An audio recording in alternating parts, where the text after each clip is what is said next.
Nietzsche, filósofo da cultura, uma obra do sacerdote jesuíta Frederick Copleston.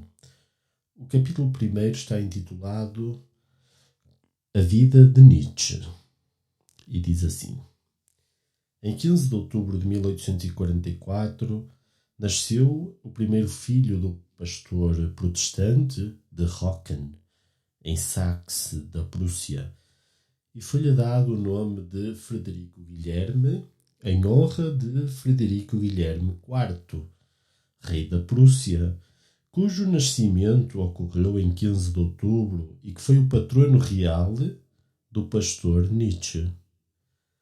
Desta maneira, Frederico Nietzsche, que se mostrou mais tarde um inimigo declarado do cristianismo, passou os primeiros anos da sua vida no lar de um pastor cristão. O avô e bisavô maternos tinham sido também pastores protestantes, e o próprio Nietzsche, na sua mocidade, pensou seguir a mesma carreira. Aquela alma poética e idealista não podia deixar de ter sido influenciada pela atmosfera religiosa da sua infância, pelos ofícios e música da igreja rural e pelo exemplo do pai. Por isso, mesmo nos últimos anos, conservou sempre respeito pelos cristãos sinceros, procurando dissuadi-los de lerem os seus livros. Uma vez, quando andava a escrever a obra Assim Falou Zaratustra, houve uma senhora, jovem ainda, que lhe perguntou se naquele dia, um domingo, não tinha estado na igreja.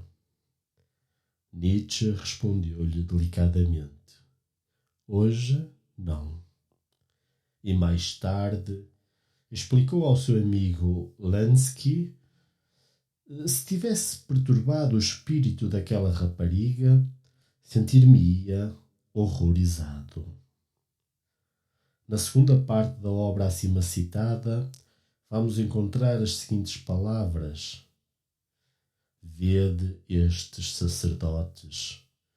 Embora sejam meus inimigos, passai à sua frente em silêncio e com as espadas embainhadas. Entre eles há heróis.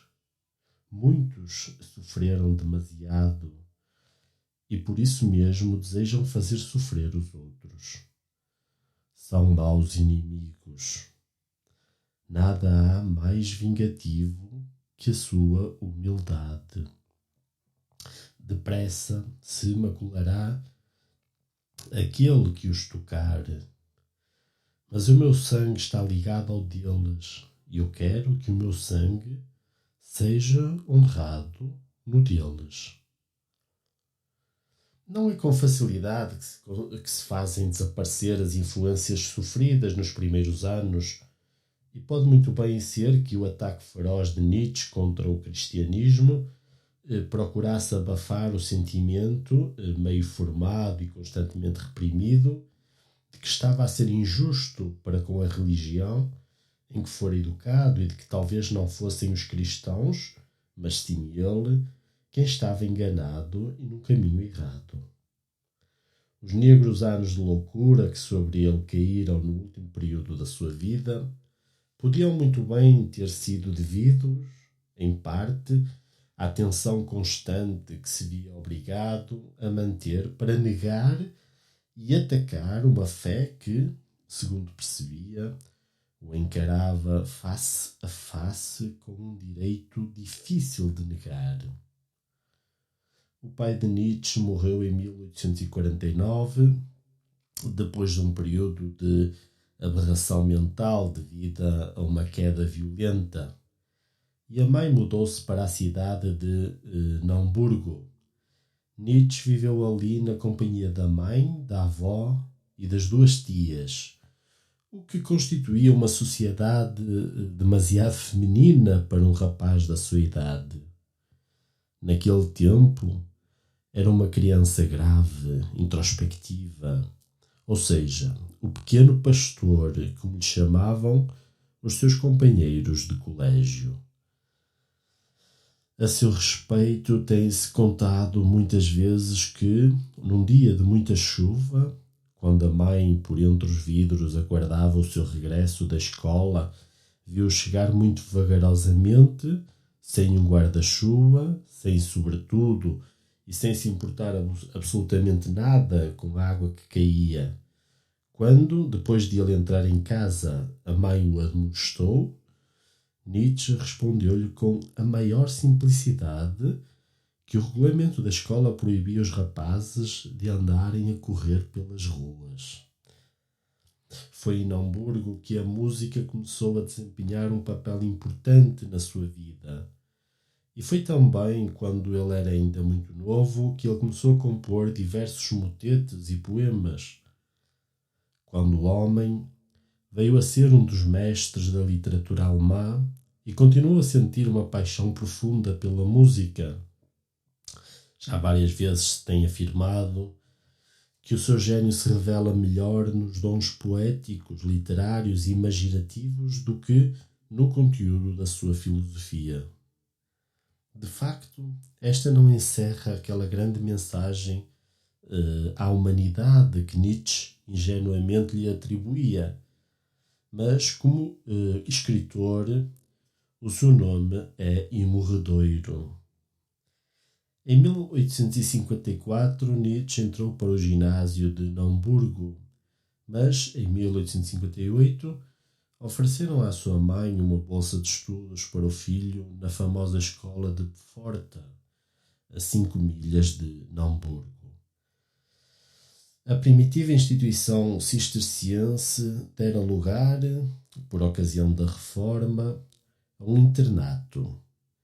E foi ali que Nietzsche passou 6 anos da sua vida, numa escola que tinha dado ao mundo homens como Novalis, Schlegel e o filósofo patriota Fichte, cujos vibrantes apelos ao povo alemão em Berlim, durante o período de domínio de Napoleão, muito contribuiu para conservar vivo o espírito de patriotismo nessa época de humilhação nacional.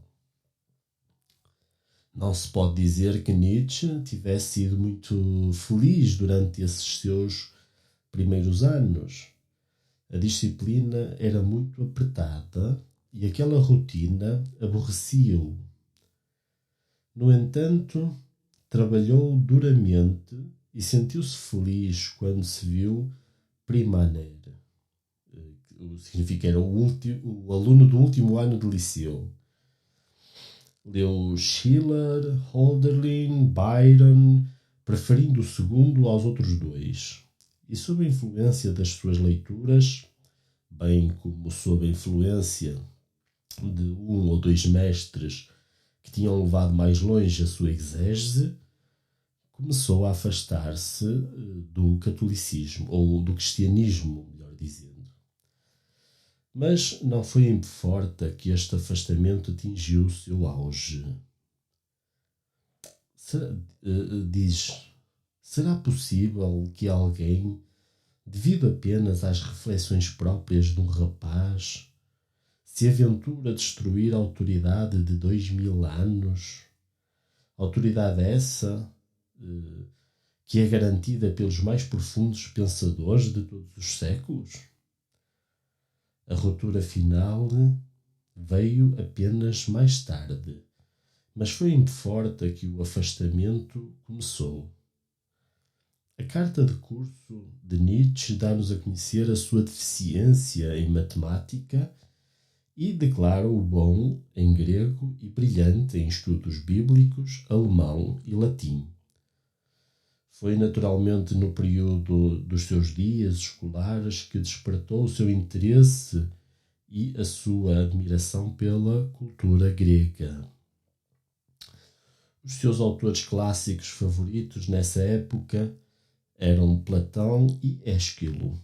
A composição de poemas, assim como a música, constituíam para ele um prazer, tendo fundado com alguns amigos uma agremiação literária denominada Germânia.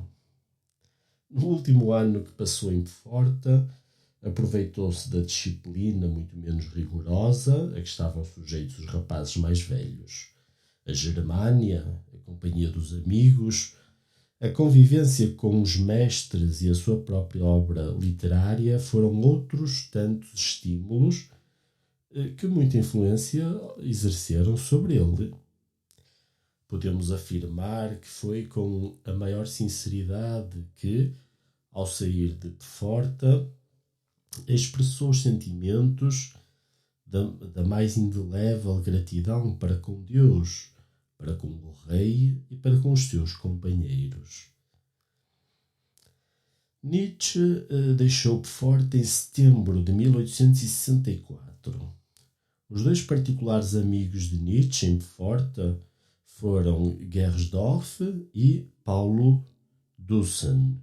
Este último veio a ser, mais tarde, professor na Universidade de Kiel.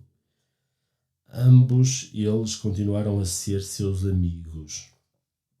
A amizade foi sempre um importante fator na vida de Nietzsche, que, por vezes, enalteceu com formosas palavras e esse belo sentimento humano.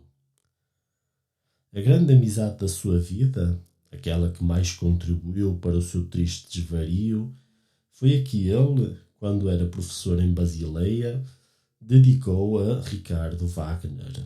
Este desejo de amizade, esta necessidade de amar e ser amado, bem como de manter com alguém as mais íntimas relações de entendimento, conservaram-se sempre vivos em Nietzsche, podendo afirmar-se que o crescente isolamento dos seus últimos anos muito contribuiu para a derrocada final.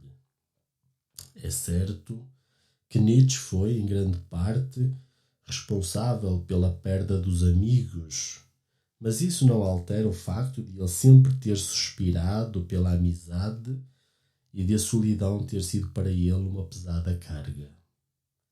Já perto do fim, escrevia à sua irmã: um homem profundo precisa de amigos, a não ser que tenha um Deus. Eu não tenho Deus nem amigos. Ah, minha irmã, aqueles a quem vós dais este nome foram um dia meus amigos. Mas agora... No entanto, quando, em outubro de 1864, Nietzsche foi para Bona com o seu amigo Paulo Dussen e um primo deste, 13 estudantes felizes e despreocupados que corriam através das regiões do Reno e cantavam por baixo das janelas, ainda para ele eram desconhecidas as nuvens negras do seu trágico destino. Cheguei a Bona convencido de que tinha na minha frente um futuro rico e inexaurível. Nietzsche ligou-se, como era costume, a uma dessas muitas repúblicas de estudantes, embrenhando-se na vida alegre e boêmia dos seus companheiros. Chegou até a bater-se em duelo, mas depressa se sentiu aborrecido com a maneira de viver desses rapazes e principalmente com o excesso de bebidas. Depois de infrutíferas tentativas para arrastar os companheiros para os seus próprios ideais, abandonou a República e afastou-se de toda a convivência. O professor Karl Jaspers aponta a importância deste incidente. Os companheiros de Nietzsche naturalmente atribuíram esta retirada a orgulho ou falta de camaradagem, mas a verdade é que ele estava já começando a sentir o caráter excepcional da sua vocação, embora não tivesse ainda descoberto o caminho que essa vocação iria tomar.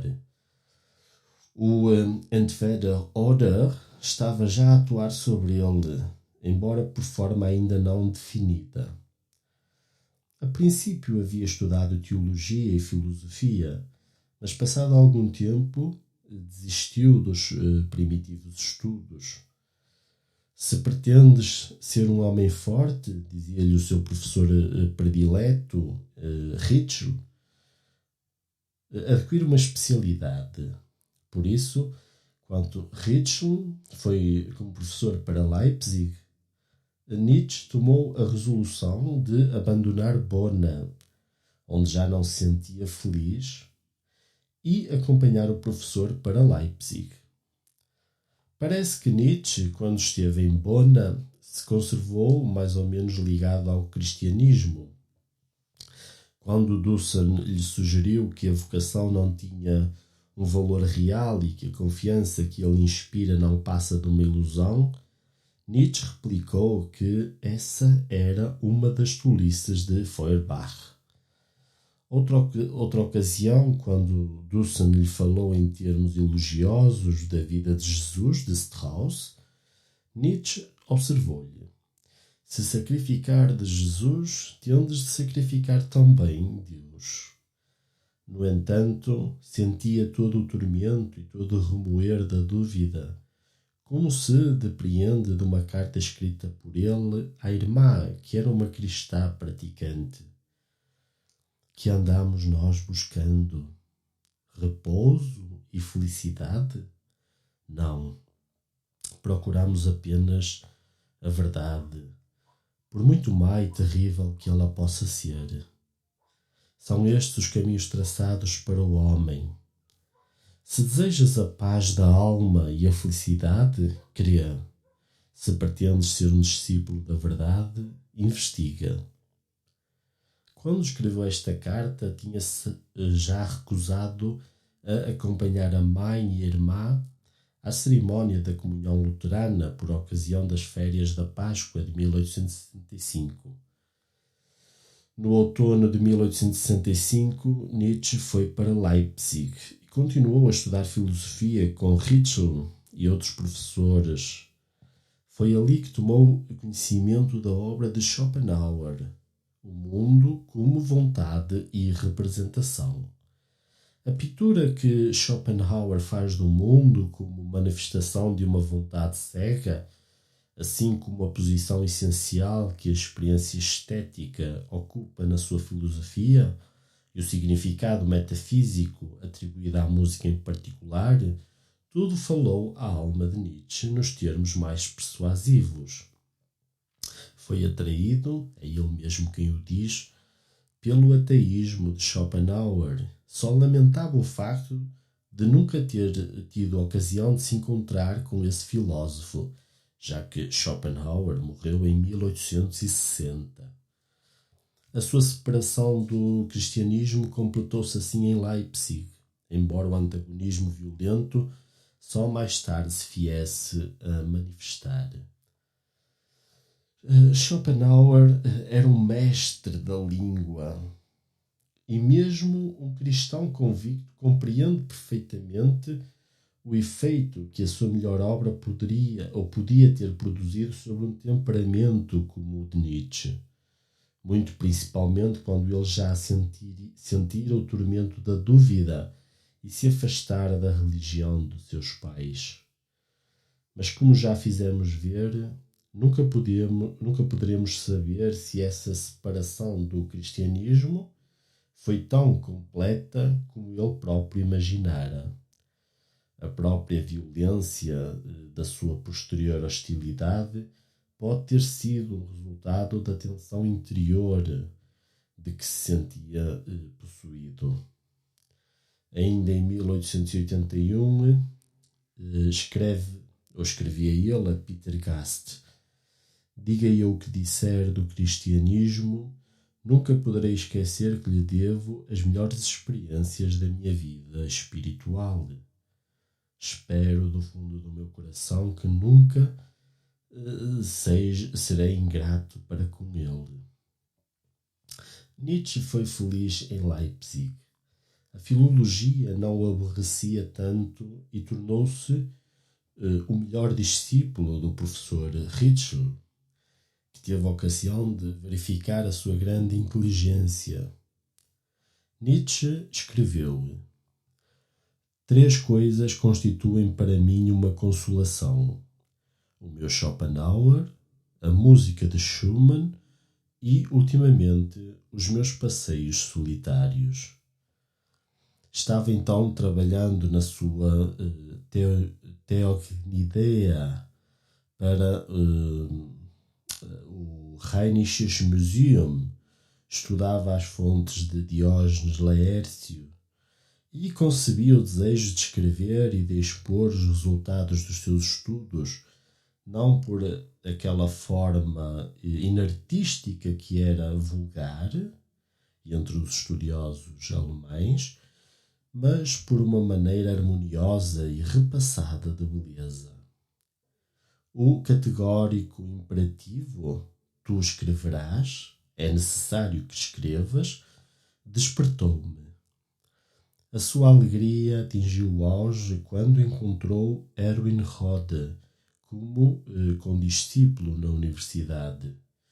Dussen estava em Tubinga e Gersdorff em Berlim, mas agora Nietzsche contraía uma íntima amizade com um homem que admirou e de quem gostou desde o primeiro encontro, e que podia ser para ele não apenas uma pessoa com quem se correspondia, mas um companheiro de todos os dias.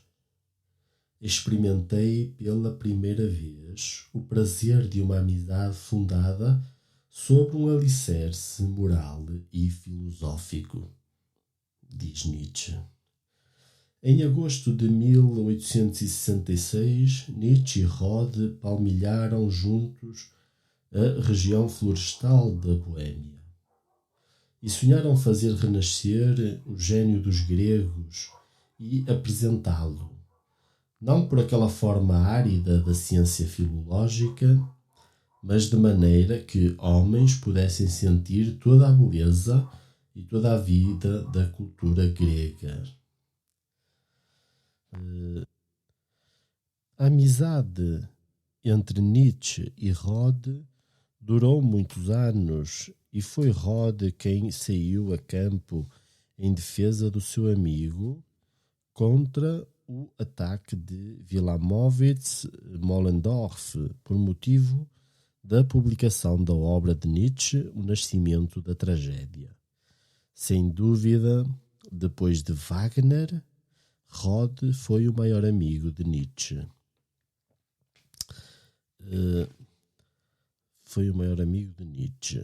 No entanto, esta amizade veio a enfraquecer-se quando mais tarde Rode, então professor em Leipzig, gozava de grande reputação na Europa.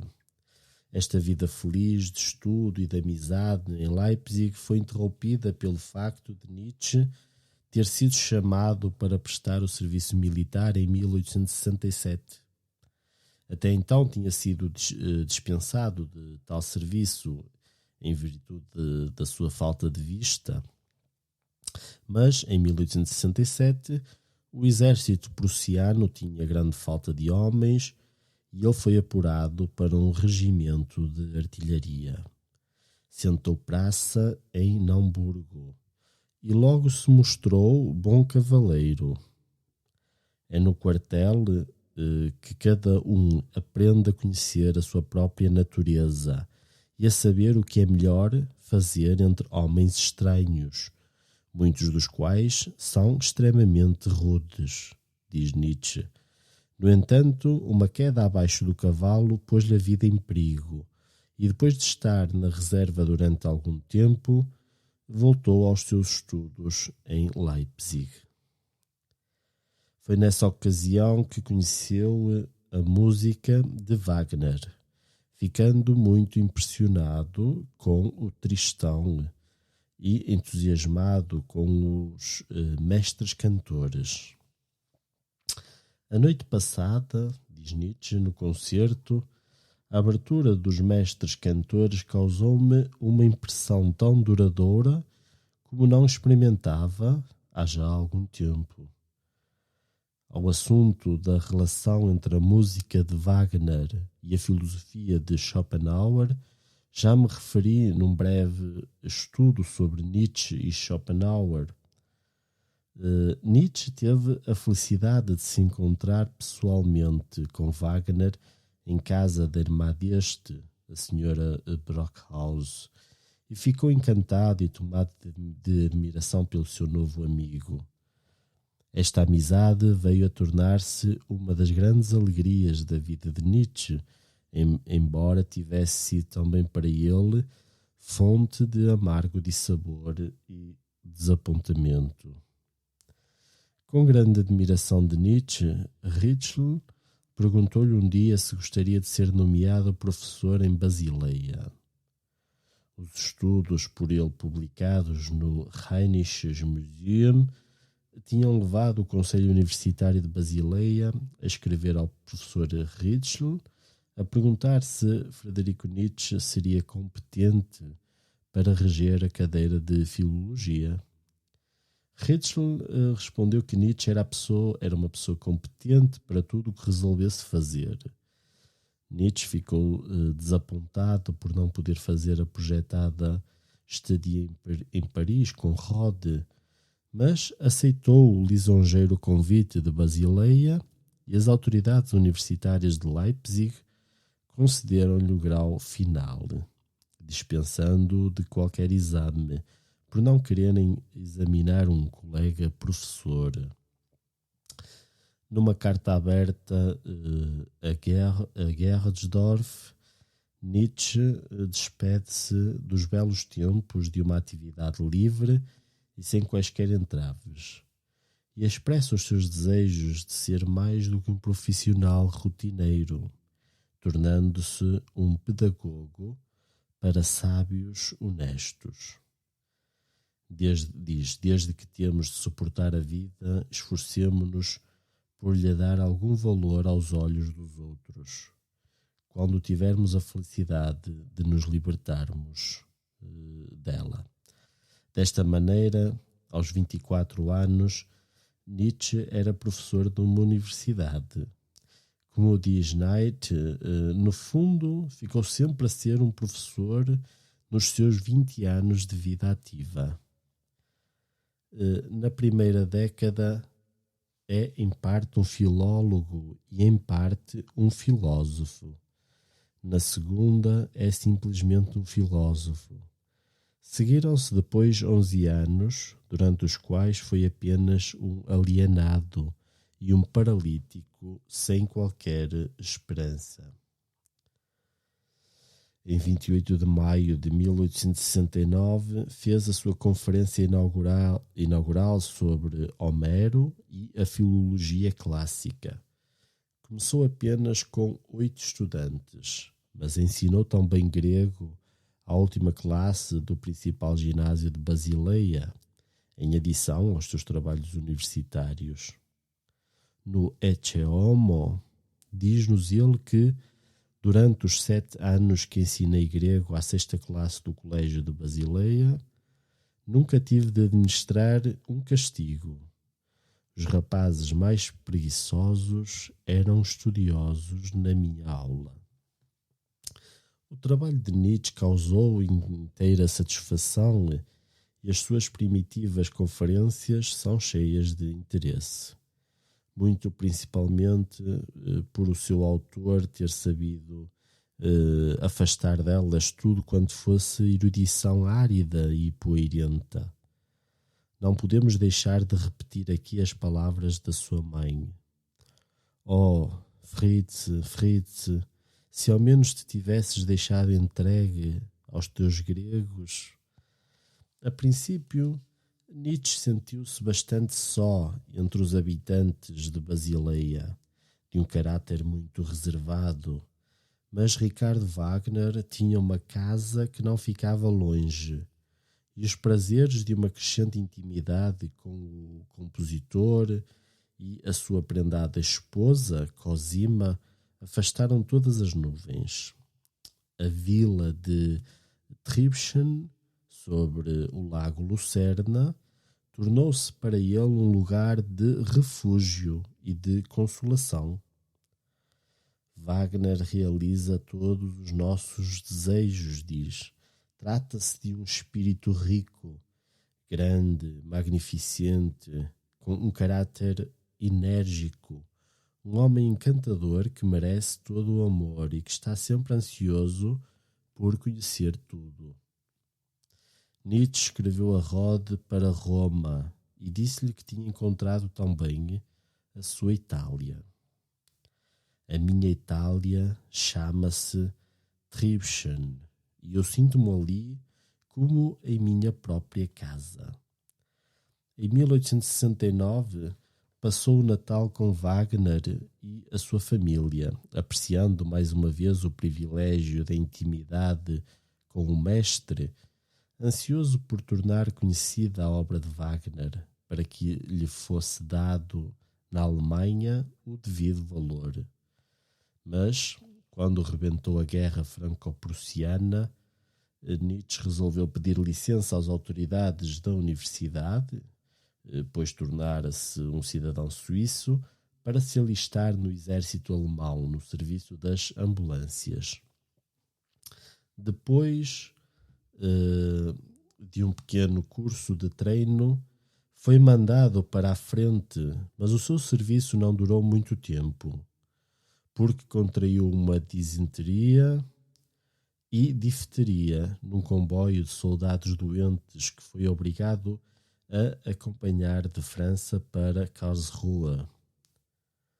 Depois de um período suficiente de convalescença, voltou para Basileia com o fim de retomar os seus deveres profissionais. Quando Nietzsche partiu para a guerra, ia levado pelo ardor patriótico, cheio da visão do esplendor, do heroísmo e do autossacrifício da luta. Mas o resultado da guerra, a vitória da Alemanha sobre a França, deixou-o ansioso e apreensivo, pois receava que se tivessem de pagar aquelas maravilhosas vitórias nacionais por um preço em que ele, por sua parte, não estava disposto a consentir. Nietzsche receava que o engrandecimento nacional da Alemanha pudesse ter como resultado a sua vulgarização e a perda da verdadeira cultura. A Prússia de Bismarck e Moltke era o grande poder militar. E, na opinião de Nietzsche, a Prússia moderna era um poder altamente perigoso para a cultura. Chegou a dizer: acautelai-vos desta Prússia fatal com a sua repugnância pela cultura.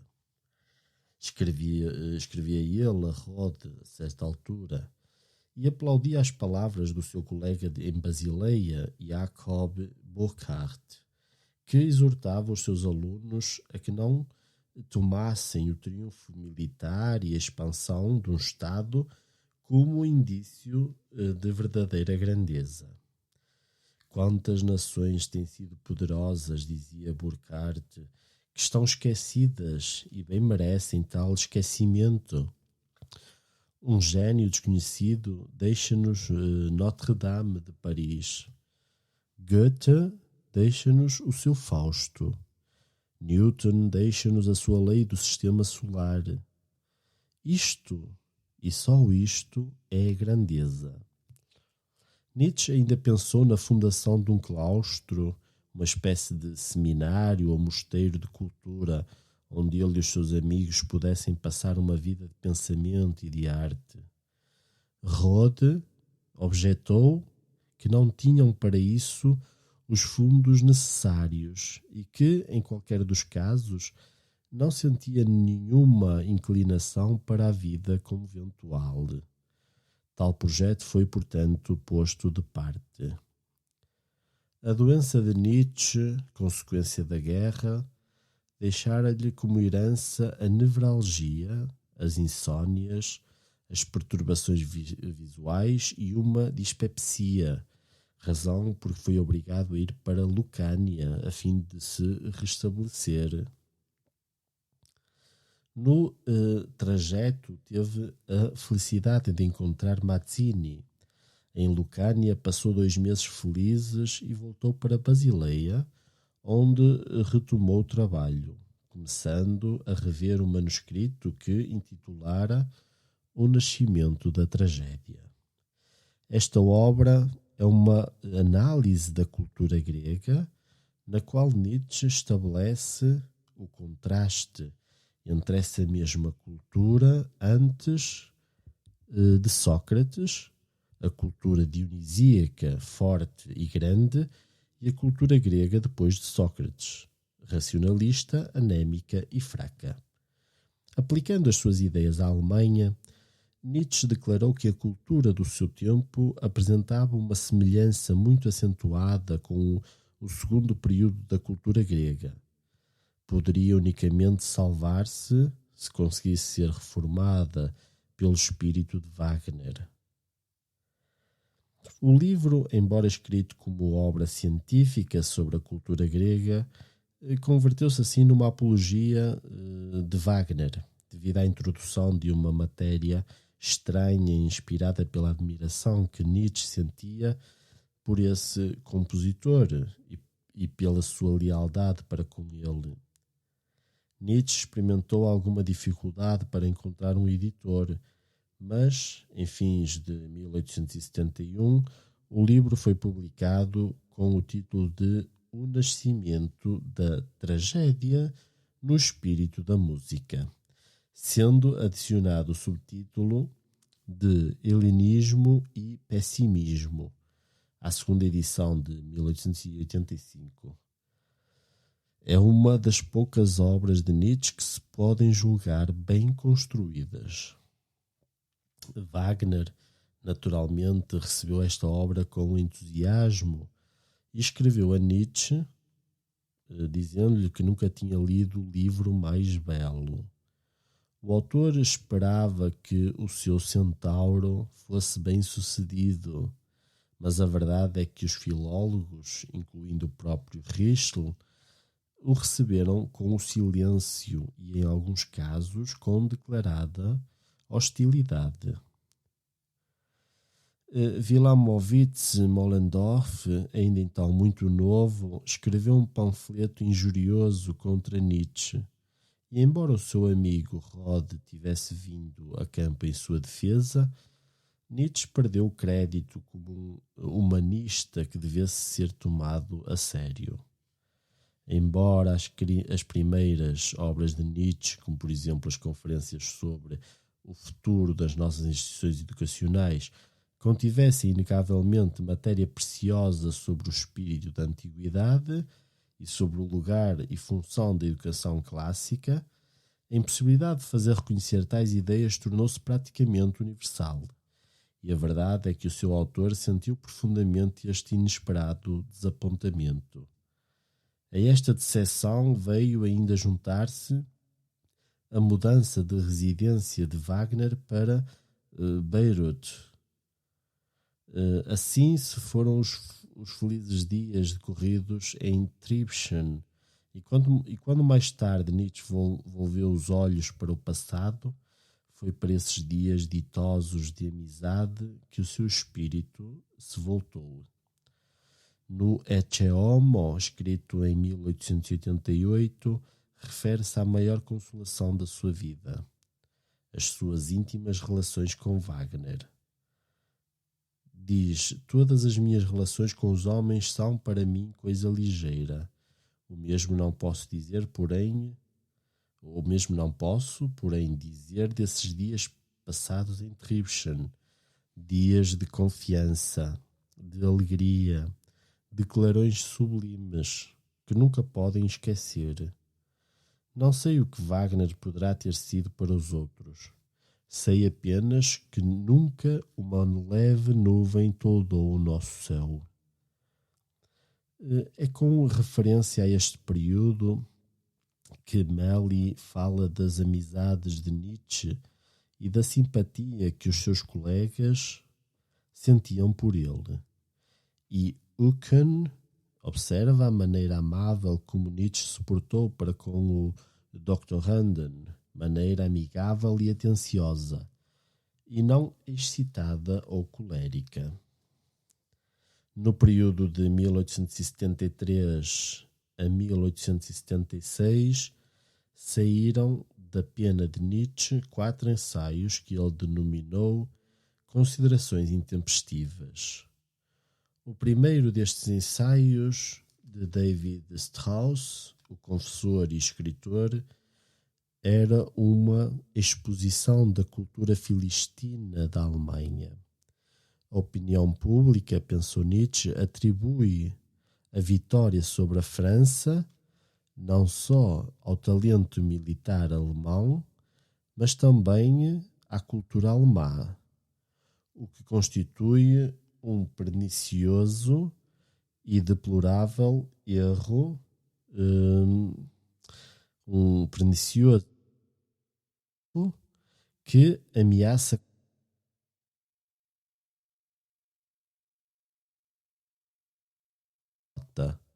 ou seja, a opinião pública, pensou Nietzsche, atribui a vitória sobre a França não só ao talento militar alemão, mas também à cultura alemã, o que constitui um pernicioso e deplorável erro que ameaça converter a nossa vitória numa notável derrota, diz Nietzsche. Como um partidário típico dessa pseudocultura, Nietzsche julgou David Strauss um genuíno exemplo do satisfeito pelo que se refere às nossas instituições escolásticas e um filistino típico. Examina o livro de Strauss, A Velha e a Nossa Fé, e submete-o assim, como ao seu autor, a uma crítica profunda e mordaz. Nietzsche diz muita coisa acertada, mas nem por isso podemos deixar de simpatizar com o espanto de Strauss ao ver-se tão cruelmente atacado por um estrangeiro. O segundo ensaio foi sobre o uso e abuso da história, em que Nietzsche se insurge contra a idolatria pelo ensino histórico. Devemos servir a história apenas na proporção em que ela serve a vida.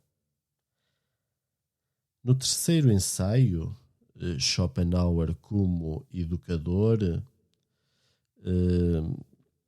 o grande filósofo pessimista é apontado como o filósofo par excellence, em contraste com os filósofos profissionais e já senis das universidades.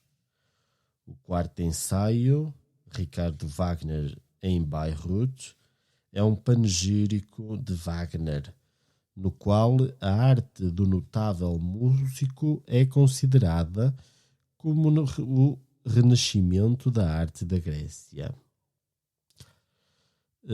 Ricardo Wagner em Beirute foi publicado em 1876, mas a verdade é que Nietzsche e Wagner tinham tido já os seus desentendimentos e a separação havia começado. Não se poderá duvidar de que Nietzsche tinha razão ao pensar que Wagner o considerava como um simples instrumento e desejava que ele subordinasse os seus interesses à propaganda do wagnerismo. Nietzsche tinha, sem dúvida, contribuído tanto quanto pôde, quer pela pena, quer monetariamente, para a arriscada empresa de Bayreuth, a ideia do teatro nacional, e teria continuado a trabalhar no mesmo sentido se não começasse a perceber que se enganara ao pensar que a arte de Wagner era o renascimento da grande arte da Grécia. Chegou a convencer-se de que o seu Wagner ideal não era o Wagner real, e a publicação do Parsifal completou a separação. Wagner voltara-se para o cristianismo. Ricardo Wagner, aparentemente um herói conquistador, mas agora um decadente, desesperado que apodreceu, deixou-se afundar subitamente, impotente e alquebrado diante da cruz cristã, diz Nietzsche. O desgosto de Nietzsche perante a queda de Wagner no cristianismo, bem como a sua extrema inquietação perante a decisão que Roermond tomara de se fazer sacerdote cristão, mostram-nos bem como ele se tornara inimigo de uma religião que considerava como a antítese do gênio grego. Como observa Knight, a força motriz que provavelmente se encontrava por detrás do caso de Wagner era o amor de Nietzsche pela Grécia. Com a separação operada entre Nietzsche e Wagner, começou o segundo período da sua obra.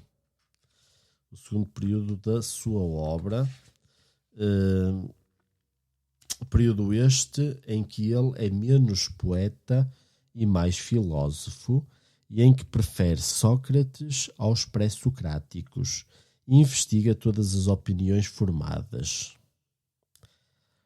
Mais tarde, voltou-se de novo para o antissocratismo.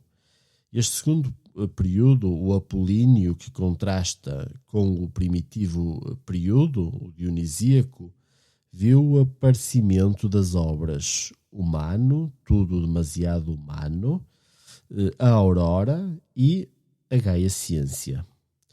A falta de saúde, devido em grande parte ao mau estado da vista, obrigou a pedir um ano de licença e partiu para Nápoles, onde se deixou estar na companhia de Fräulein von Meysenburg, de Alfredo Bronner e do Dr. Paulo Ré, este de naturalidade judaica.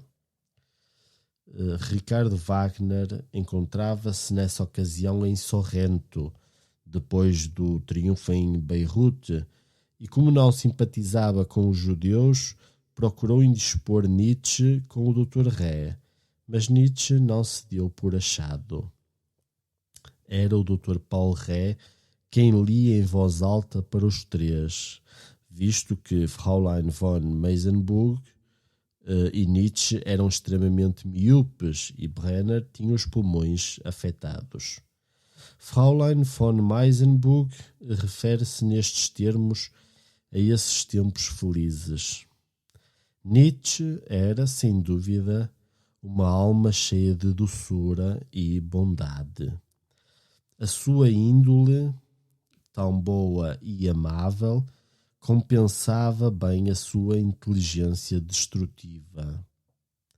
Fazia gosto vê-lo alegre e rir-se de tão boa vontade, quando, por vezes, algumas brincadeiras vinham perturbar a séria atmosfera do nosso pequeno círculo.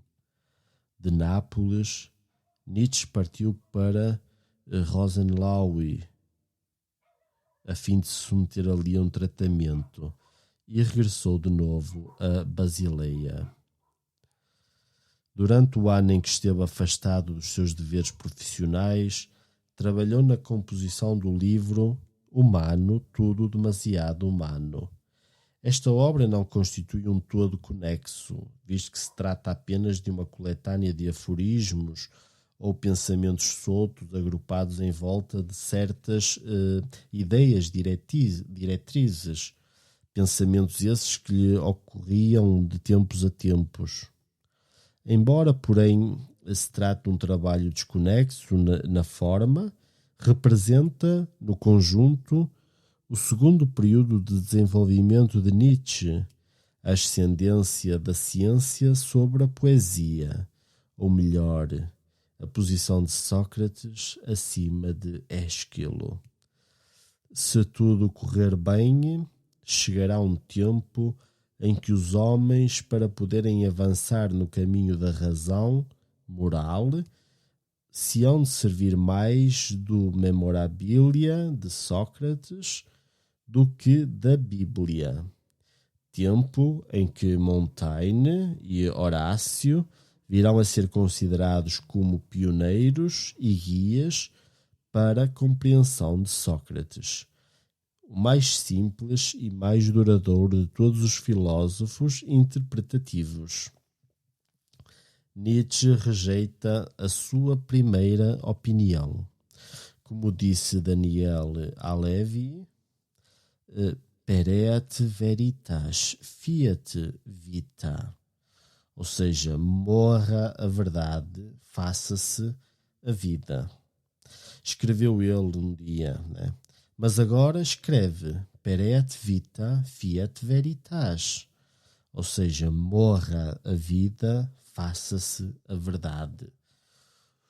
O primeiro volume do livro Humano, Tudo Demasiadamente Humano, foi publicado em 1887 e Nietzsche enviou um exemplar a Ricardo Wagner, de quem recebera também um exemplar do Parsifal. Né? Nenhum deles acusou ao outro a recepção da sua oferta.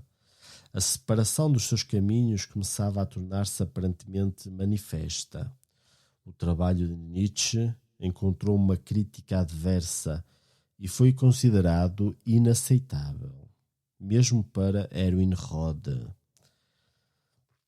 Tem-se dito muitas vezes, e com ampla justificação, que a evolução de Nietzsche compreende 3 fases sucessivas. Primeiro vem o período em que os geniuses, homens como Wagner e Schopenhauer, são elevados a um lugar de honra.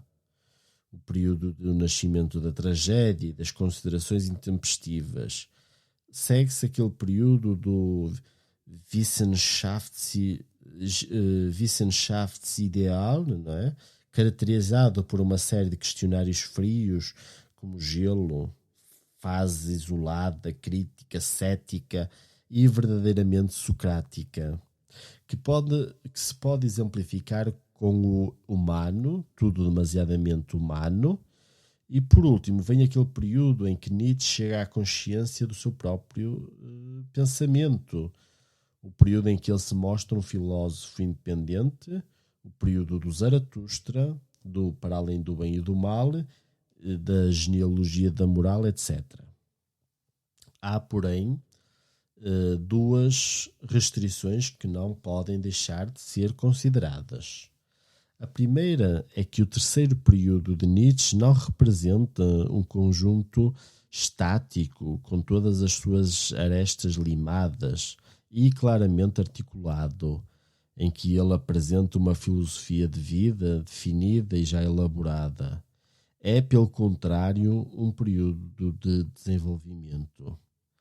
Ele próprio fala do Zaratustra como um Vorhalle.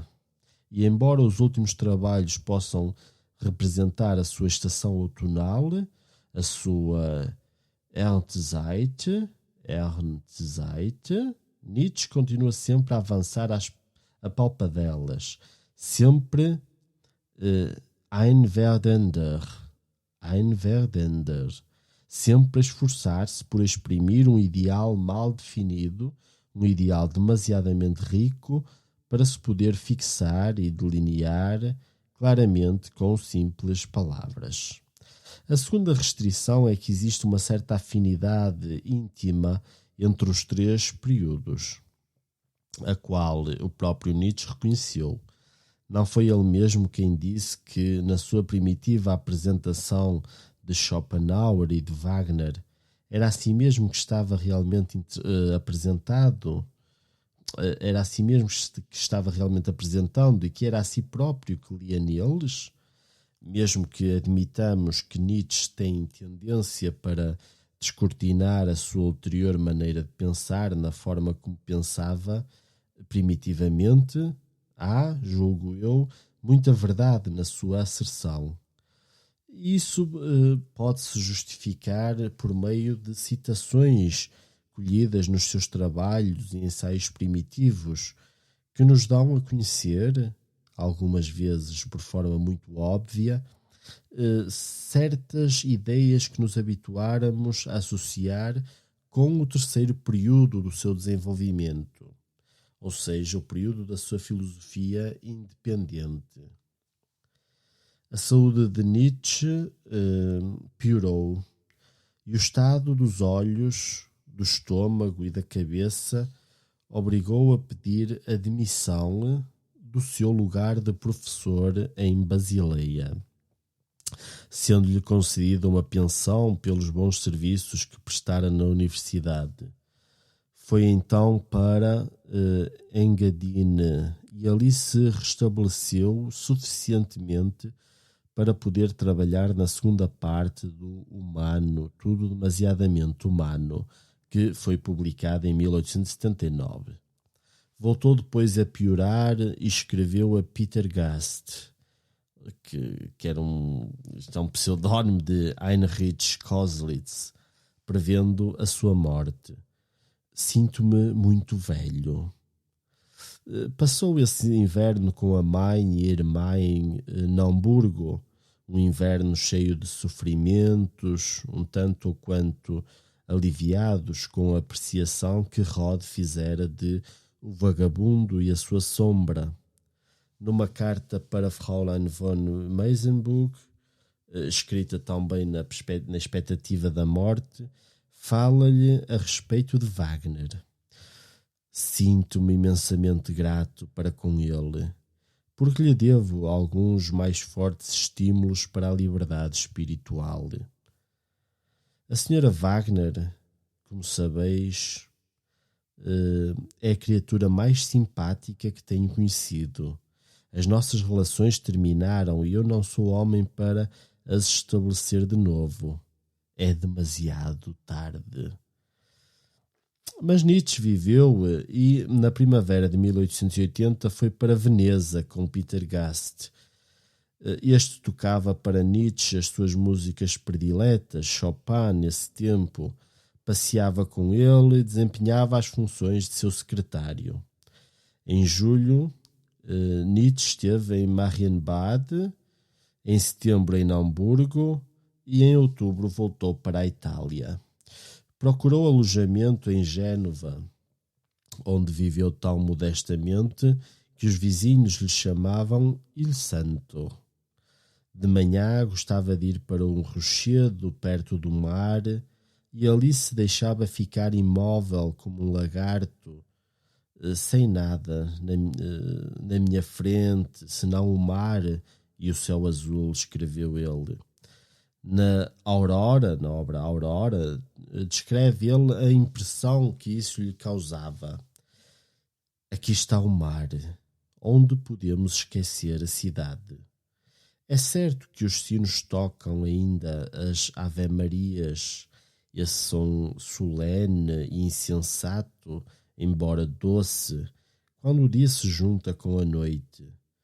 Mas, um momento depois, tudo é silêncio.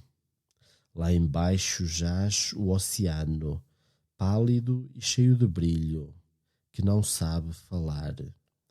O céu brilha com os seus mudos e eternos matizes, uns vermelhos, outros amarelos e outros ainda verdes, mas também não sabe falar.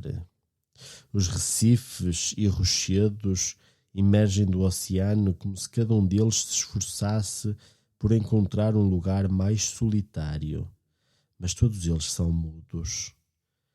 Como é belo e imponente este silêncio, que tão subitamente nos domina e nos faz dilatar o coração. A Aurora apareceu em julho de 1881, a obra chamada Aurora, não é? Este livro mostra-se hostil ao cristianismo e no Ecce Homo Nietzsche escreve a respeito dele. Com este livro abro a campanha contra a moral e com a Aurora empenhei-me numa luta contra a moral da autorrenúncia.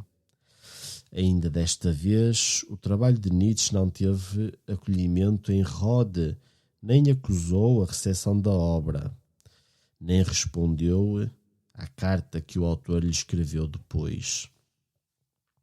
Foi neste período que surgiu no espírito de Nietzsche a ideia de o eterno retorno.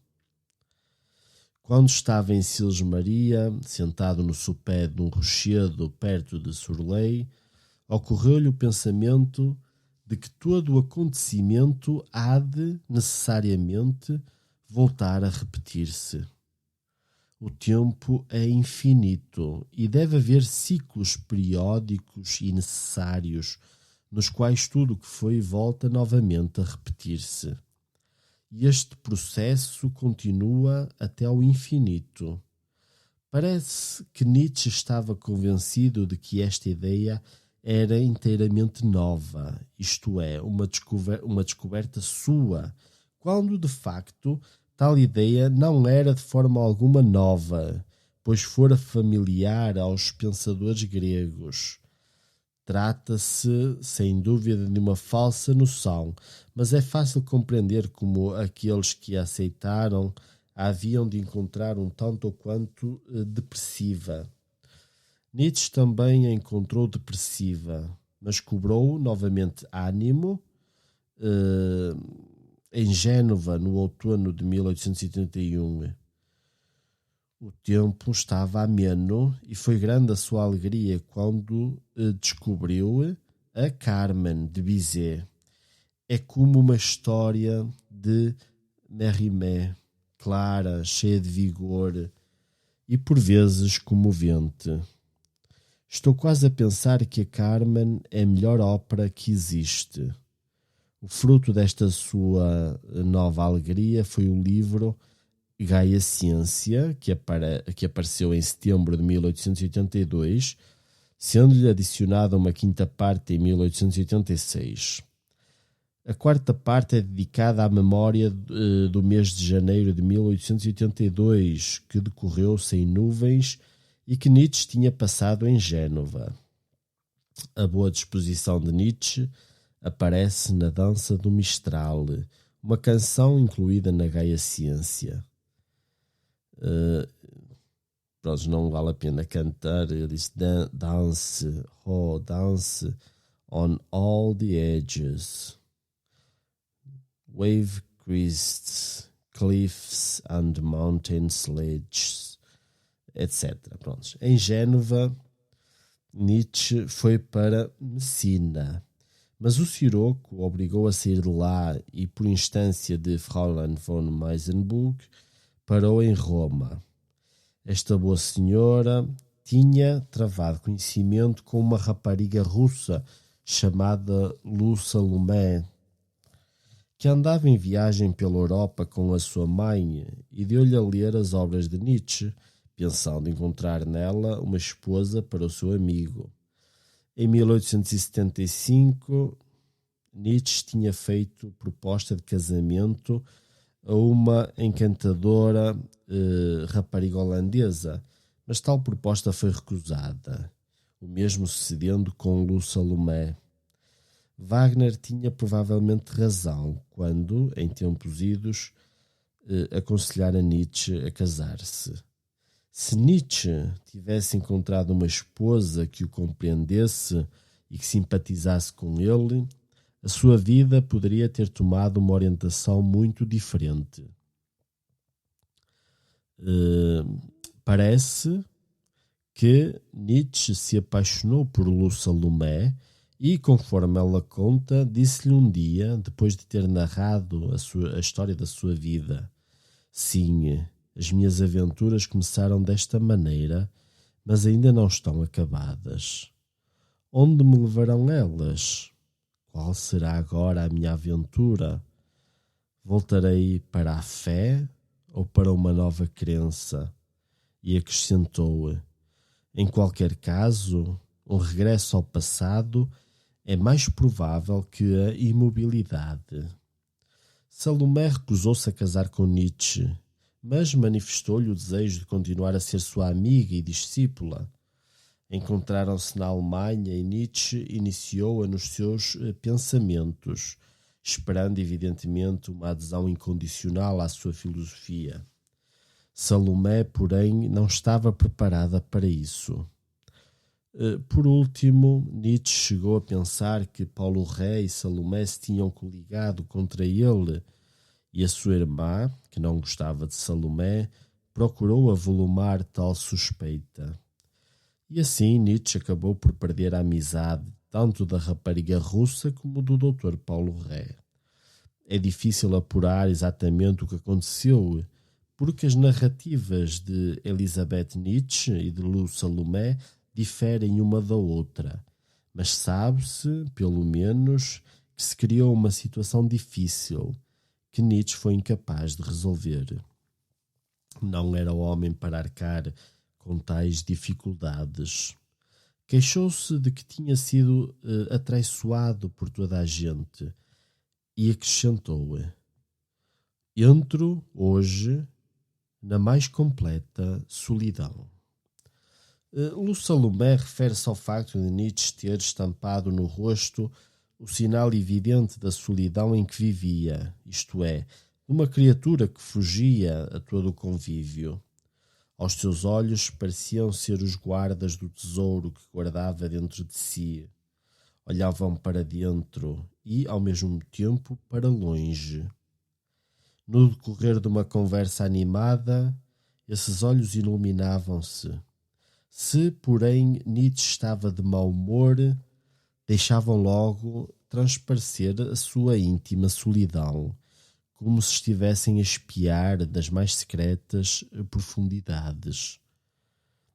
Nietzsche foi para Génova e depois para a Baía de Rapallo, onde passou o inverno de 1882 a 1883. O tempo esteve sempre mau e Nietzsche não se encontrava bem instalado. No entanto, foi durante o inverno e no meio desse desconforto que nasceu o meu nobre Zaratustra, diz Nietzsche. O pensamento desta obra ocorreu-lhe em Sils-Maria. O personagem persa seria assim o meio de Nietzsche expressar o seu pensamento. Na ocasião em que escreveu o Zaratustra, iniciara-se a sua evolução, caracterizada principalmente pela insistência sobre o ideal de aristocracia que girava à volta do conceito de super-homem. A primeira parte do Zaratustra foi escrita em 10 dias e publicada em maio de 1883. A teoria do eterno retorno não apareceu nesta parte, mas Nietzsche expõe a doutrina do super-homem pelos lábios de Zaratustra. Ensino-te o super-homem. O super-homem é o sentido da terra. Deus está morto e todos aqueles que se agarram a esperanças sobrenaturais estão condenados como desprezadores da terra e envenenadores da vida. Assim como o homem passa além do macaco, assim o mesmo homem é ultrapassado pelo super-homem, a mais bela flor da raça humana. O homem é uma corda lançada entre o animal e o super-homem, uma corda sobre um abismo, diz Nietzsche, ou escreve Nietzsche. O super-homem torna-se assim o aristocrata da cultura, forte no espírito e no corpo, que se liberta do pessimismo de Schopenhauer. O homem moderno não tem qualquer alvo ou quaisquer alvos em mira, mas Nietzsche dá-lhe um ideal, o super-homem. É o homem que tem de se salvar a si mesmo por meio desta glorificação e enobrecimento da própria espécie, e não recorrendo a Cristo Salvador. E assim responde Nietzsche ao Parsifal. A segunda parte do Zaratustra foi escrita na Suíça, na Suíça, entre 26 de junho e 6 de julho do mesmo ano de 1883. No outono, Nietzsche foi para a Alemanha e fixou residência em Hamburgo, na companhia da mãe e da irmã. Não foi, porém, muito feliz ali, porque a irmã pretendia casar com R. Forster, um antissemita que projetava uma empresa colonial no Paraguai. Nem a mãe nem a irmã se resignaram facilmente a perder Elizabeth, e além disso Nietzsche desprezava e odiava o antissemitismo. Mas a irmã estava resolvida a casar com Forster e a acompanhar o marido quando este fosse para o Paraguai, como veio a suceder. Nietzsche saiu de Hamburgo e, depois de vaguear por diversas partes, foi para Nice. Ali escreveu a terceira parte do Zaratustra, também em 10 dias, e publicou em princípios de 1884. Nessa parte anuncia ele a doutrina do eterno retorno, que se supõe ser um verdadeiro contravapor para o sentimento da culpa, que tantas energias paralisa no homem. Facilmente podemos ser levados a pensar que a teoria do eterno retorno e do super-homem são incompatíveis, mas aos olhos de Nietzsche, tal não sucedia. O homem tem de se suportar heroicamente perante a vida, isto é, tem de viver de forma que deseje e afirme a eterna repetição dos seus atos.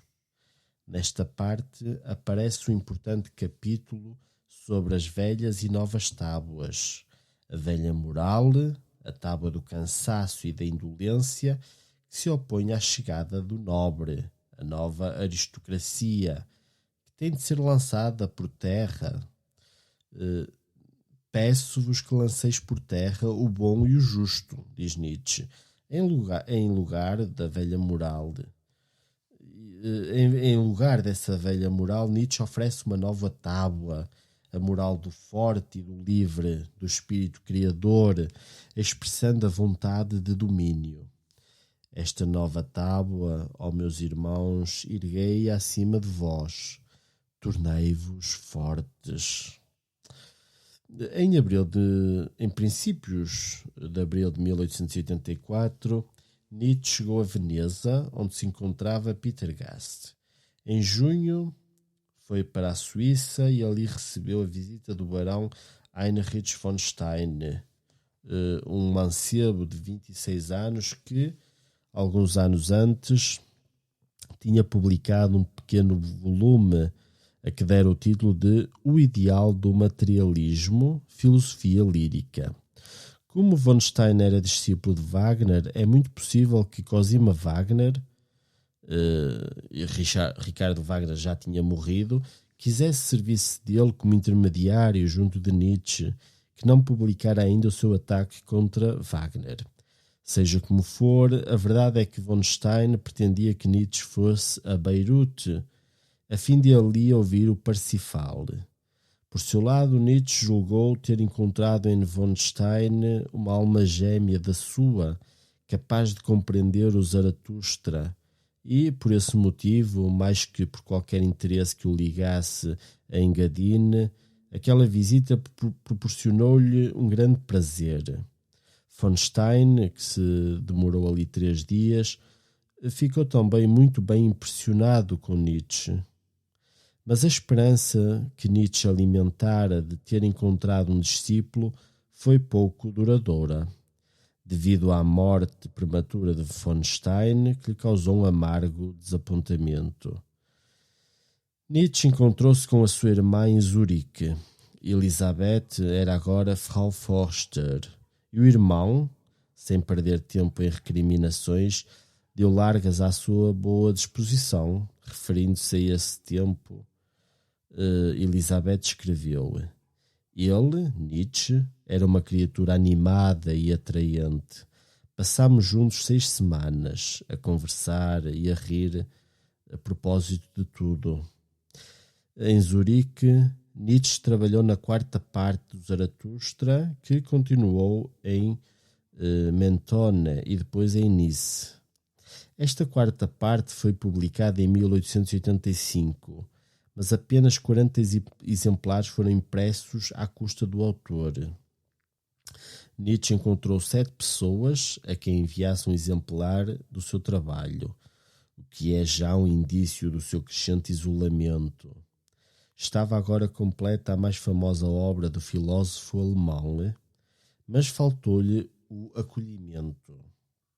Trata-se de um trabalho com um tom profético, eivado de poesia e por vezes difícil de interpretar, mas seja qual for o valor que se atribua à essência, não se pode deixar de reconhecer em tal trabalho a habilidade literária do seu autor.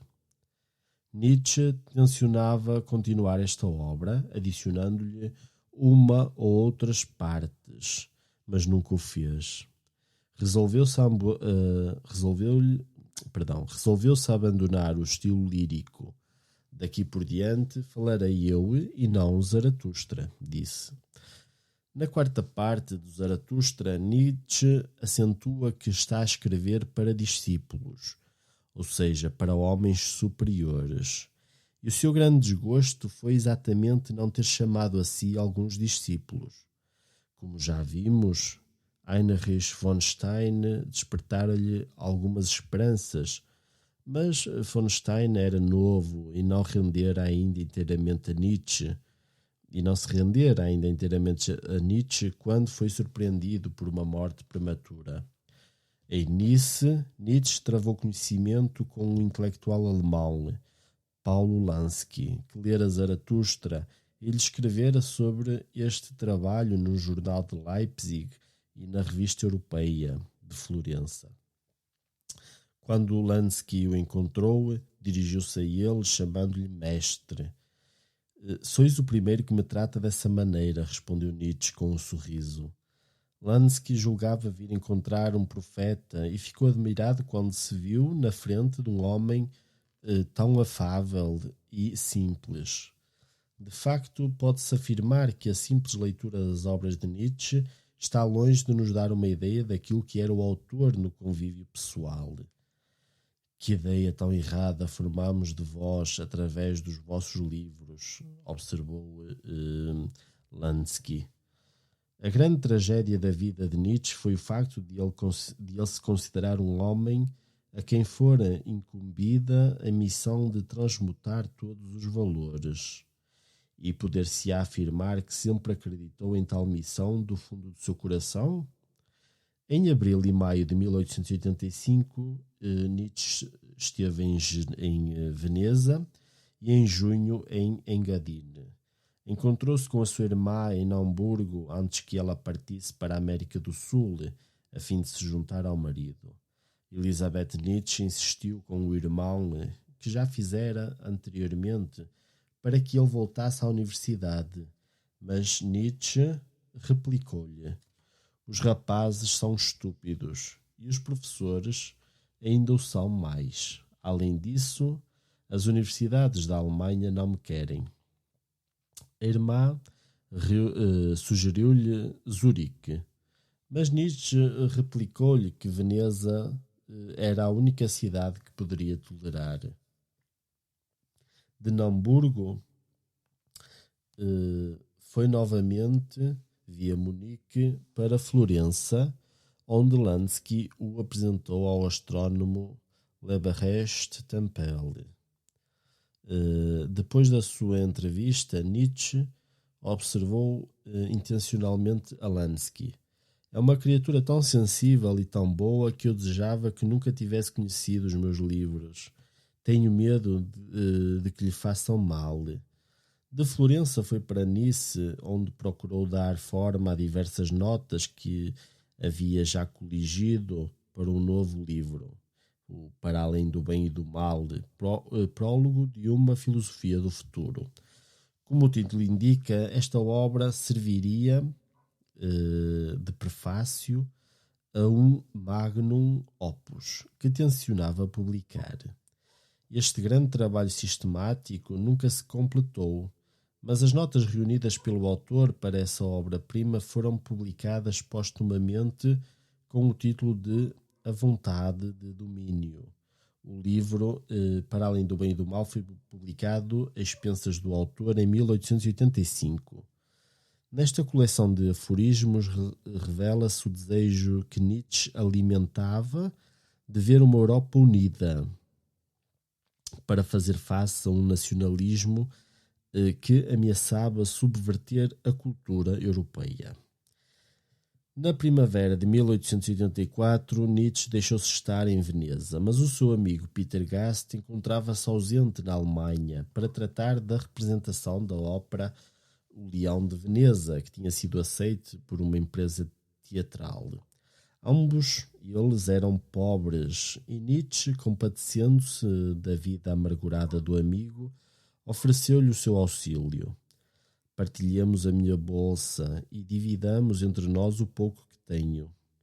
Depois, desejando avistar-se com os seus editores, foi para a Alemanha e, em Leipzig, encontrou-se com Rode, que estava ali como professor. Foi para ambos um encontro pouco satisfatório. Nietzsche notou a falta de entusiasmo com que Rode o recebeu e ouviu queixar-se amargamente dos seus colegas no professorado, dos alunos e do ambiente de Leipzig. No Ecce Homo, ao referir-se à influência do meio ambiente sobre a capacidade e a atividade intelectual, escreveu mais tarde: lembro-me de certo caso em que um homem de notável intelecto e independência de espírito se converteu num especializado tacanho e poltrão, numa velha manivela enfadonha, devido unicamente à falta de um apurado instinto de aclimação. Rode, por seu lado, achou Nietzsche bastante estranho. Toda a sua pessoa deixava transparecer uma indiscutível estranheza que me desgostou. Havia nele qualquer coisa que nunca lhe notara, e daquele Nietzsche que eu conhecera, muitos traços tinham desaparecido. Deu-me a impressão de uma pessoa que acabasse de chegar de uma terra deserta. Por outras palavras, os dois amigos, com o decorrer do tempo, haviam seguido rumos diversos, o que, aliás, não constitui um facto isolado. E este penoso encontro em Leipzig veio revelar esse facto, embora o afastamento final só se desse mais tarde.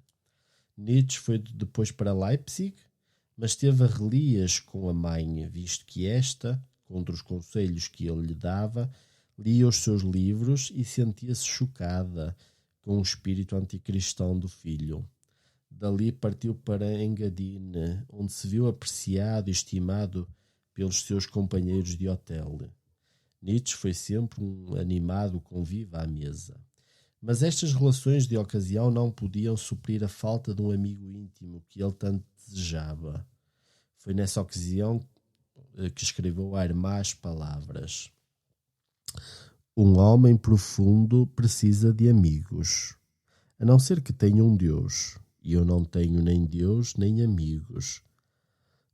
Trabalhou então na sua projetada obra A Vontade de Domínio, ensaio para uma transmutação de valores, mas, passado pouco tempo, foi para Ruta, perto de Rapallo, onde preparou as segundas edições das obras Nascimento da Tragédia, Aurora e Gaia Ciência, acrescentando novos prefácios às duas primeiras.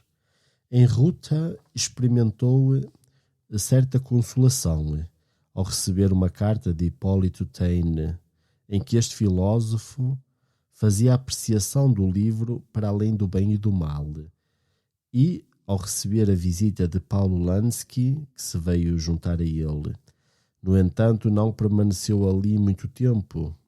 Dentro em pouco, inquieto como sempre, foi sozinho para Nice, alegando que precisava de ar e de luz. Entregou-se então à leitura de Baudelaire, Paulo Bourget, Maupassant e outros autores franceses, mostrando também certo interesse pelas obras de Dostoiévski. Ouviu o prelúdio do Parsifal num concerto em Monte Carlo e escreveu a Peter Gast: amava Wagner e ainda o amo. Em março de 1887, assistiu ao tremor de terra em Nice com uma calma que se tornou notada. A sua saúde, já bastante abalada, ressentiu-se ainda com uma discussão que teve com Rode. Numa carta que lhe escreveu, dizia que Taine, Burckhardt e o próprio Rode nasceram suficientemente velhos para ele. Rode, que era já um notável homem de ciência, ficou, e com razão, aborrecido, e respondeu-lhe por forma bastante dura, do que mais tarde se veio a arrepender. Nietzsche foi depois para a Suíça a fim de se submeter a um tratamento e ali recebeu um novo choque com a morte de Heinrich von Stein, na idade de 30 anos. A propósito deste infausto acontecimento, escreveu ele a Peter Gast com as seguintes palavras: fiquei profundamente abalado porque o amava muito e sempre pensei que o pobre amigo estava, algum dia, reservado para mim. No entanto, apesar do seu abatimento moral, compôs, em cerca de 15 dias, a Genealogia da Moral. Este livro, que era a resposta ao ataque de um crítico suíço à sua obra Para Além do Bem e do Mal, apareceu em fins de 1887. Depois de ter visitado Peter Gast em Veneza, voltou a Nice em outubro, e foi quando ali esteve que rompeu definitivamente com Erwin Rode. Nietzsche censurava-o por causa das críticas que fizera a Taine, mas a verdade é que as últimas palavras da sua carta bem podiam ter comovido o amigo. Tenho 43 anos e estou tão só como se fosse uma criança. Foi essa carta que marcou o fim das suas relações com Rode, mas o isolamento a que agora se via condenado foi um tanto ou quanto aliviado devido a uma lisonjeira carta recebida de um crítico dinamarquês chamado Georg Brandes, que mais tarde veio fazer em Copenhaga uma série de conferências sobre a doutrina de Nietzsche. Nietzsche suspirava por verdadeiros amigos que o pudessem compreender e aos quais pudesse confiar os seus mais íntimos pensamentos. Depois, com o decorrer do tempo e à medida que se radicava mais no seu espírito a ideia de que tinha uma missão a cumprir, maior era o seu desejo de conquistar discípulos. O problema da ânsia de Nietzsche por uma amizade íntima e dos seus baldados esforços para encontrar ou conservar mereciam bem um estudo especial. Mas, numa rápida resenha da sua vida, apenas se pode aludir superficialmente a tal problema. De facto, trata-se de uma questão complicada, para cuja solução seria necessário considerar diversos fatores. Em primeiro lugar, parece que Nietzsche experimentava certa dificuldade em amar os amigos como eles eram. Media-os a todos por um padrão absoluto e punha-os à prova. Depois, queria que eles se submetessem à sua própria missão.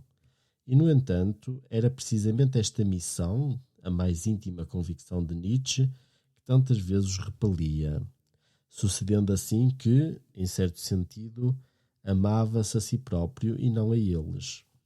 Por último, cada vez se convencia mais de ser uma exceção na sua idade, isto é, de ser alguém que se preocupava com o homem futuro. E esta convicção arrastava-o cada vez mais para a solidão. Podemos afirmar sem receio que a missão ou vocação de Nietzsche o levou ao isolamento, sem que, ao mesmo tempo, deixasse de ser um ser humano que desejava ardentemente relações íntimas com intelectuais que se lhe pudessem equiparar. Esta tensão constante causava-lhe uma intensa agonia e um grande sofrimento de alma. sendo ele o primeiro a reconhecer isso mesmo. Não nos devemos esquecer, porém, de que, embora Nietzsche não tivesse encontrado aquelas amizades que tanto desejava, havia pelo menos almas sinceras que o ajudavam e se mostravam suas amigas. A mãe, a irmã, Peter Gast e os professores Burckhardt e Overbeck. Nietzsche não se encontrava sem amigos no sentido superficial do termo. Estava, porém, sem eles no sentido mais profundo da palavra, visto que não podia entrar numa real e plena comunicação de alma e pensamento, mesmo com homens como Overbeck e Burckhardt, que aliás respeitava e admirava.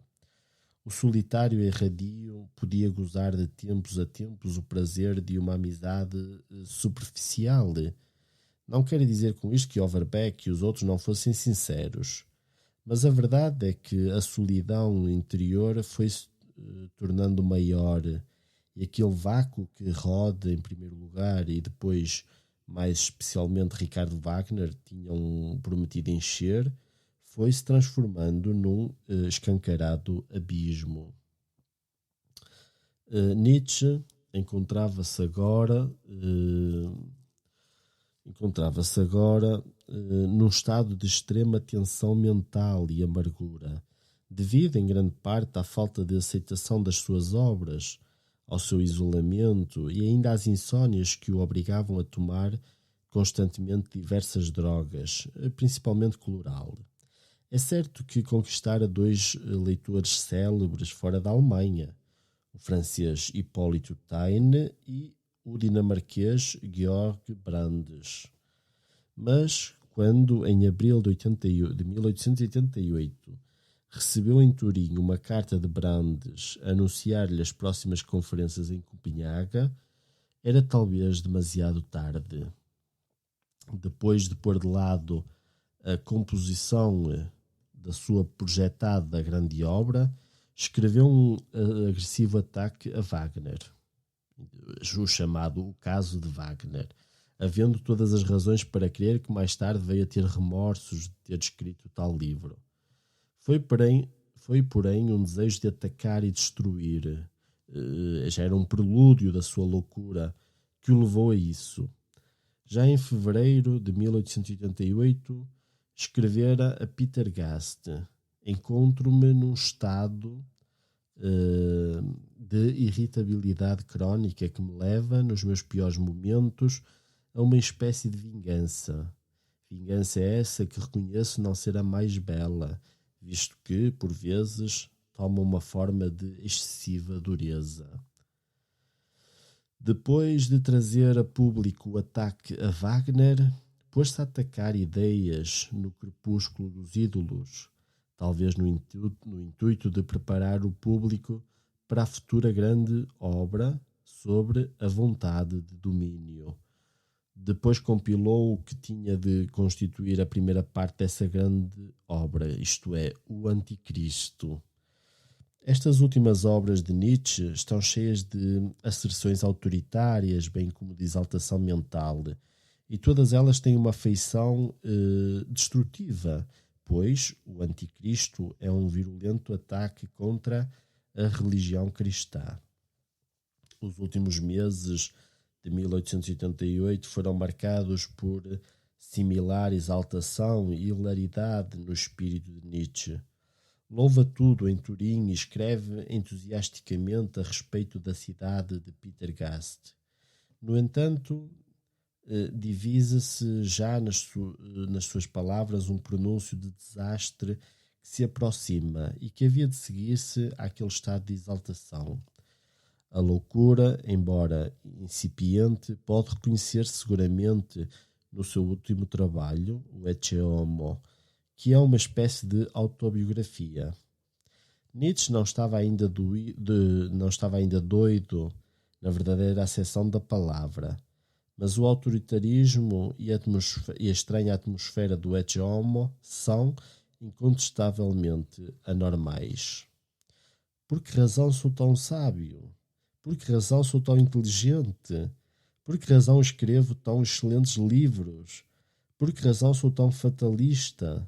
Eis a forma estranha como ele intitula os seus capítulos. E o livro conclui com a afirmação da sua absoluta hostilidade ao cristianismo e ao vampirismo da moral cristã. Écraser l'infâme. Haveis-me compreendido? Dionísio contra Cristo. Assim lança Nietzsche o desafio final ao Cristo da sua mocidade. Brandes conseguiu para Nietzsche um novo leitor, o sueco Augusto Strindberg. O professor Dussen enviou-lhe 2.000 francos, dádiva de um anónimo, pela edição completa das suas obras, e uma senhora francesa remeteu-lhe outros 1.000. Mas este sucesso chegava demasiado tarde e não podia já evitar a catástrofe final. Nietzsche preparou um novo panfleto, Nietzsche contra Wagner, mas nenhuma outra obra viu a luz da publicidade, porque, em princípios de janeiro de 1884, endoideceu. Começou então a escrever cartas estranhas aos seus amigos, Burckhardt, Brandes, Peter Gast e outros. A Burckhardt dizia ser Ferdinand de Lesseps. Na carta que escreveu a Brandes, assinava-se O Crucificado. Em Turim, dizia a toda a gente que era Deus e esbanjava quanto dinheiro tinha.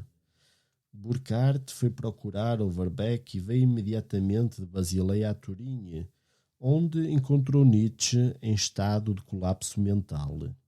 Durante algum tempo, Nietzsche esteve num hospício, primeiramente em Basileia e depois em Iena.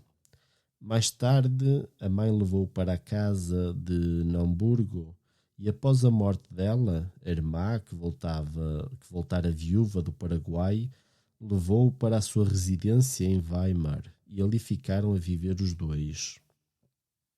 Parece que não houve um sinal decisivo de loucura, como fator psíquico, senão depois de 27 de dezembro de 1888, quando Nietzsche escreveu a Overbeck dizendo que estava a trabalhar num promemoria para as cortes da Europa, a fim de se organizar uma liga anti-germana. Desejava que o Reich se visse posto em foco e provocado para uma luta desesperada. Mas, como se trata de uma doença orgânica do cérebro, naturalmente com caráter de paralisia, deve-se ter dado uma deterioração orgânica progressiva antes de se ter produzido a loucura psicológica. Nessa ocasião, os métodos de investigação não estavam suficientemente adiantados para se poder admitir um diagnóstico claro e definido. E embora os estudos comparados possam ajudar a formar uma opinião, não podemos estar absolutamente certos do caráter preciso da doença de Nietzsche e muito menos destrinçar os sintomas precedentes dos outros males, talvez independentes, ou determinar a influência que tiveram sobre as suas produções literárias. Partindo do ponto de vista de um estudo puramente histórico de Nietzsche, o homem e o seu pensamento, estas questões e outras que com elas se relacionam são claramente de capital interesse e importância, mas pode-se também afirmar que, para o estudo do seu pensamento, tal como se encontra expresso nos seus escritos, com o fim de avaliar o seu valor objetivo e a verdade em si própria, a natureza das causas que contribuíram para esse pensamento é de uma importância consideravelmente menor. Presentemente, as opiniões médicas inclinam-se a ver na associação da paralisia motriz com as perturbações do tipo daquela que atacou Nietzsche, o sintoma característico da paralisia geral do louco. Nietzsche nunca se restabeleceu, mas continuou a apreciar música e literatura e impressionava toda a gente com a sua paciência, reflexão e gentileza. Quando lhe mostravam o retrato de Wagner, costumava dizer: eu amava-o. E quando a irmã, sentada a seu lado, começava a chorar, perguntava-lhe: por que choras, Lisbeth? Não somos felizes? Gostava de conversar com as pessoas que o visitavam e sentia-se particularmente feliz quando Peter Gast chegava e tocava alguma coisa para ele. Assim, no período do seu desequilíbrio mental, devido à pouca saúde, ao uso constante de drogas para combater as insónias e ao seu intenso labor intelectual e à luta que se tratava no seu íntimo, e talvez também a opinião meio formada da realidade da sua missão, nesse período, dizíamos nós, a sua bondade natural expandia-se livremente. Quando lemos a história desses últimos anos da sua vida, não podemos deixar de lamentar que esse homem se tivesse julgado destinado para tal missão. Nietzsche escreveu um panfleto que intitulou Nietzsche contra Wagner, pois podemos falar da filosofia de Nietzsche como Nietzsche contra Nietzsche. Em 25 de agosto de 1900, Frederico Nietzsche morreu em Weimar, vítima de pneumonia.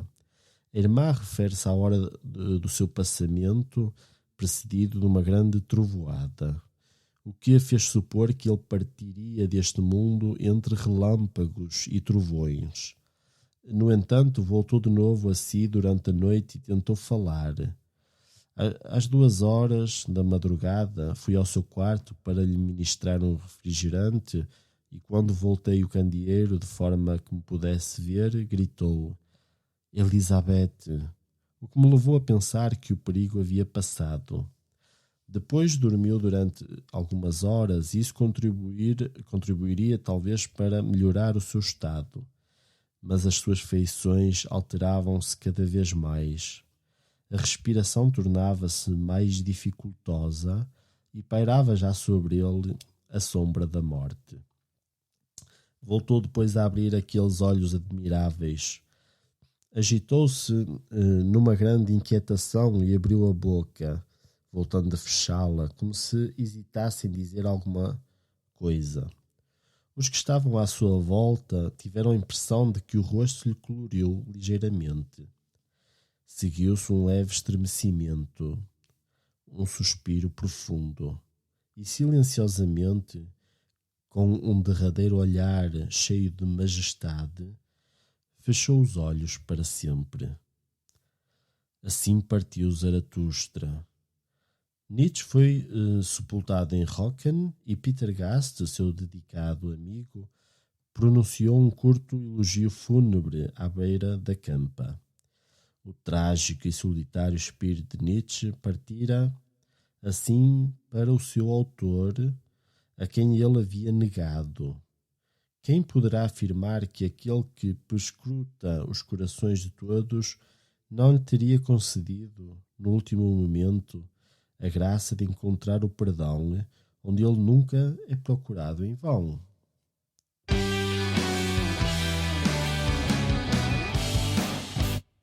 E assim termina a leitura deste primeiro capítulo da obra Nietzsche, filósofo da cultura, do padre jesuíta Frederic Copleston.